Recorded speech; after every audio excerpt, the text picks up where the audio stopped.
Has been slow in its vaccine rollout. However, in May, rates raised from 2% to 8% of the population.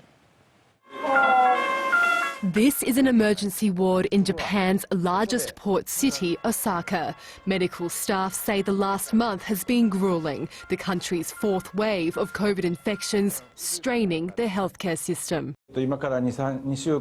About 3 weeks ago, the number of infections increased very suddenly.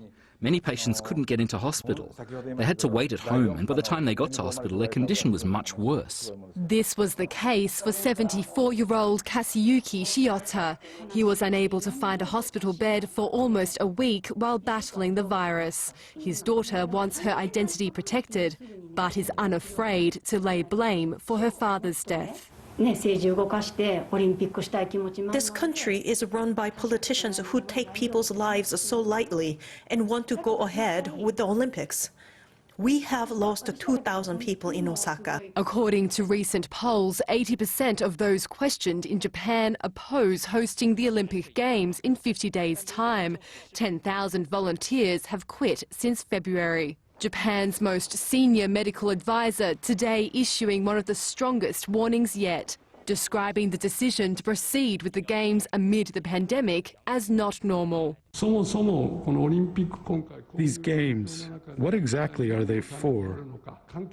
It is extremely important for officials to provide a clear vision and explain why they're being held. 10 prefectures across Japan, including the capital, remain under a state of emergency, while more than 100 municipalities have cancelled their commitment to host overseas teams.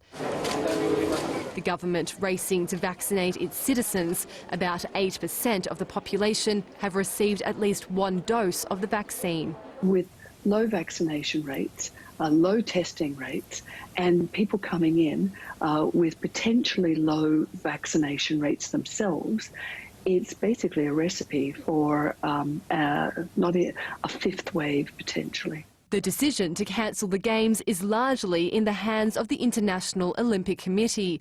Experts say if Tokyo were to pull the pin, insurance companies could make claims against the Japanese government to regain billions of dollars in damages.